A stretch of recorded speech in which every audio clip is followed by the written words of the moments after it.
What is up, Earth's mightiest subscribers? It's Blurred Without Fear. Welcome back to the channel. In today's video, we're going to be pondering the question, who is Gorr, the God Butcher? You can't see me, you Stevie, wondering how I reach more evolutions than Evie, and make it look easy.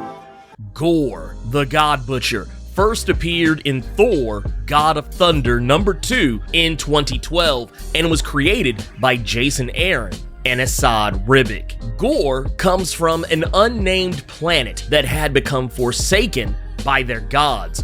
They'd gone years without hearing so much as a peep from their patron deities, but no one lost faith. Despite Gorr's parents dying while he was only a child, he was raised to be a believer, and he kept on believing despite lack of proof. But as an adult, though his faith was intact, there were signs of deterioration. Despite this, his pregnant wife Ara's faith was more than enough for both of them, regardless of how many children they had lost to starvation. But one day, a freak earthquake would cause the cave that they lived in to crumble, and she would slip, falling into a newly created abyss, dying while she begged the gods to save her. Gorr's other children each died of starvation and or dehydration until Gorr was the only one of his family left. He'd forsake the gods that had already forsaken him, criticizing his tribe for believing in those who had forgotten them. He would summarily be stoned and exiled from his people, only to witness for the first time true proof of God's existence. Gods plummeting down to his planet, leaving nothing but destruction in their wake. He finally realized gods were real, and that made him even more angry that they never helped his family or his people. He'd approach the site of the gods' fall, finding who we'd later learn was Null, the god of the symbiotes, and a still yet unnamed god who possessed what is called the Enigma Force, the same force that powers Captain Universe. The sword of the dark god Null came to life, turning into a thick black tar, and enveloped Gorr, granting him the power to slay gods. And Gorr would make a solemn vow to destroy all gods, no matter their religion, pantheon, or culture. No matter what they were a god of, Gorr would butcher them all. Gorr possesses no superhuman abilities or characteristics whatsoever. Even as an alien, his race seemed to exhibit nothing that would indicate either he or the rest of his species possessed anything beyond what you'd call normal human attributes. What gave Gorr the power to annihilate gods, regardless of how powerful they are, was his possession of all black, the Necrosword, considered the first symbiote ever created by Null, god of the symbiotes. Once he involuntarily bonded with All Black, the symbiote sword allowed him to tap into the dark mass that comprises itself and create any weapon that Gorr can imagine, including razor-sharp tendrils capable of impaling and even killing a god. And not just weapons, but even other types of constructs. He can create armor and clothes, even wings that allow him to fly at the same speed as Thor. He could also create minions from All Black, unleashing its near-infinite dark mass in the form of his patented Black Berserkers, monstrous creatures that he used as his own army. Not only did he make constructs to fill his armies, but he also made constructs of his long-dead wife Ara and his dead son Agar, who both seemed to have free will and had thoughts and feelings of their own, with his construct son Agar even betraying him to help Thor. All Black also granted him strength rivaling that of even Thor, Odin's son, himself. Some parts of the God Butcher and God Bomb story arcs could even make a case for him being even stronger than Thor, as he proved he could outmuscle not only the modern day Thor, but both his past and future selves separately and simultaneously. He's been proven capable of cutting planets in half using the Necrosword, and has even bragged about wrestling black holes, which in scientific terms can be as strong as 30 gauss. He's also superhumanly fast enough to keep pace with Thor, as I mentioned earlier, who is able to move as fast as lightning itself, and his reflexes are considered to be equally as fast. He is superhumanly durable, able to withstand attacks from even Thor himself, even being blasted by Thor's lightning at point-blank range. He has been depicted as being maimed at times, and though he screams in terror when his eye is bitten out or his arm is chopped off, he seems capable of ignoring the pain and fighting just as fiercely as if he were unharmed. Even when he is harmed, he possesses a regenerative healing factor that has allowed him to heal from being cut in half and let him replace limbs that have been otherwise cut off, and survive being struck by the full force of Thor's lightning, as I mentioned earlier, and recovering in a matter of a few days. All Black has also allowed him to live far beyond the normal lifespan of his species, having lived for several billion years after obtaining All Black, and looking relatively unchanged from the day that he bonded with the Necrosword. Now, you're probably sitting here wondering, why have I not mentioned any of Gorr's weaknesses that are typically associated with symbiotes, like being weak against fire or high-frequency sounds? Truth of the matter is, Gorr doesn't have any of those weaknesses, even with All Black, despite the fact during Donny Cates' Venom run, as well as other subsequent symbiote stories after that, All Black is susceptible to fire and sound the same as other symbiotes, only to a lesser degree. But in the case of Gorr the God Butcher, while wielding All Black, he seemed to not suffer any more than any other person when affected by either of those things. This is due to Gorr's symbiote not originally being planned to be a symbiote. It was retconned into being so when Donny Cates was writing Venom, hence why there may be some inconsistency with the powers and weaknesses of All Black.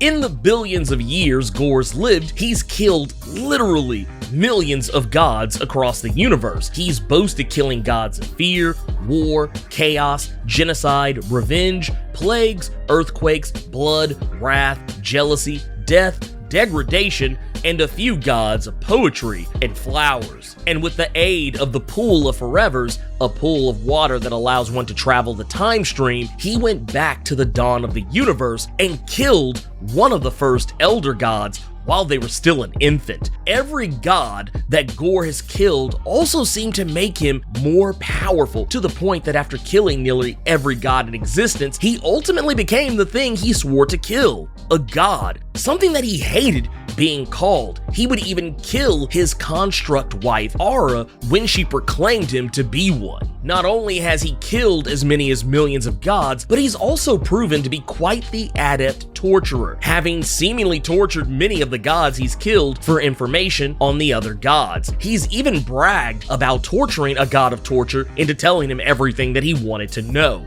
Gorr wouldn't just prove himself powerful enough to torture gods, but even enslave them. Using the Pool of Forevers that I mentioned earlier, he would even travel into the far-flung future of Earth 14412, where Thor was a far older king of Asgard. It would be here that Gorr would enslave gods by the thousands to create his ultimate weapon, the God Bomb, a weapon powerful enough to wipe out every god, not just in the universe, but even across the entirety of time. Despite being defeated by the very weapon that made him so powerful, All Black, after Thor took it from him and unleashed the combined might of his lightning and the symbiote upon him, Gorr would leave a scar on Thor that was felt for years after his death. During 2014's Marvel event Original Sin, Nick Fury whispered something in Thor's ear that made him unworthy of wielding Mjolnir. It wouldn't be until 2017's Unworthy Thor #5 that we'd finally learn what that secret was, that Gorr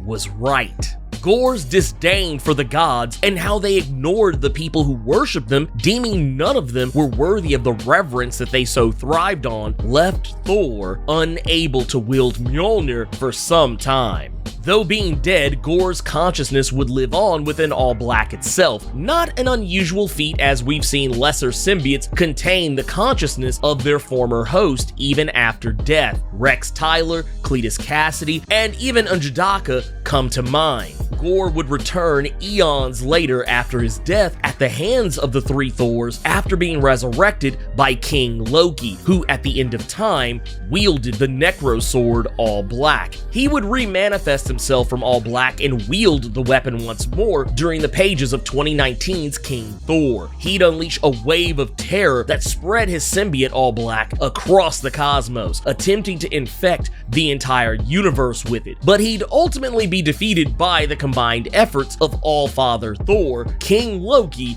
and Thor's granddaughters, Frigg, Atli, and Illusive. With the All-Father Thor unleashing the God Tempest within Mjolnir to stop him, All Black was destroyed at the end of time.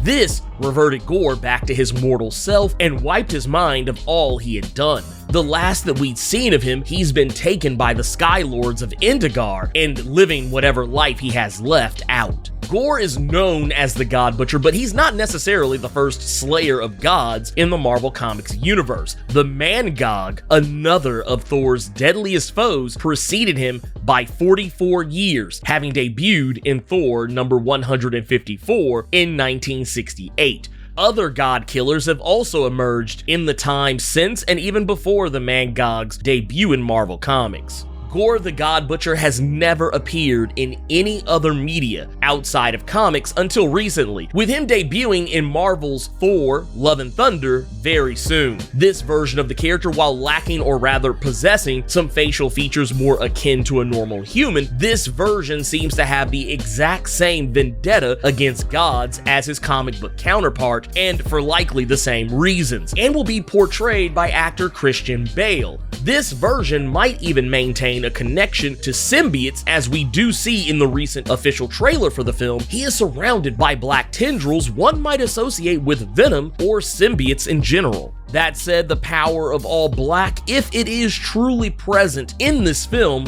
wouldn't be the first time we saw something akin to it in the MCU. Thor Ragnarok and Love and Thunder director Taika Waititi revealed shortly before Ragnarok's release that Hela's ability to conjure weapons out of thin air was inspired by Gorr the God Butcher, who he wanted for the film originally. But Marvel wouldn't approve the character's usage in that film, so he would instead give Hela the power of All Black in an unofficial capacity because he thought it was so cool. Fast forward to now, and here comes Gorr the God Butcher. Now let's get to some recommended reading. I'm going to recommend that you check out Thor: God of Thunder number 1 through 11 to get the maximum amount of Gorr in the Marvel Comics universe. He hasn't really appeared in terribly many other comics beyond that, though I will also recommend you check out King Thor number 1 through 4, which sees the return of Gorr the God Butcher after his death at the hands of Thor. This is the official last time that we've seen him in the Marvel Comics universe. That said, Gorr is easily one of my favorite villains in not just Marvel, but even all comics in general. He's a very compelling villain who has very strong reasonings for why he hates gods so much, and yet he's a complicated villain in that his quest to destroy all gods kind of makes him a god in and of itself, even against his own designs. I can't wait to see how Christian Bale portrays the character in Thor: Love and Thunder. I think he's going to do a fantastic job with it, but all that said, I still think that regardless of however that movie does, nothing will ever change the fact that Gorr the God Butcher did irreparable damage to Thor's confidence in himself for years to come in Marvel Comics. Gorr is one of the few villains in comics history who can say, even in death, he still technically won. And one thing I can definitely say about Gorr is, despite being a really popular villain among Thor fans, Marvel never really oversaturated him in the way that DC did when they realized how popular the Batman Who Laughs was after Dark Knight's Metal, and he accomplished the feat that every good piece of media should thrive for. He connected with the readership and made them want more, but never felt like he overstayed his welcome. And the best part about it is that he didn't need to be some uber broken character, some unbeatable threat. He didn't have to be tournament banned or OP. He did it by being a good old-fashioned, cerebral assassin. But anyways, let me know what you thought about Gorr the God Butcher. Have you always known about him, or are you today years old finding out about him? Keep it plus ultra and sound off in the comments.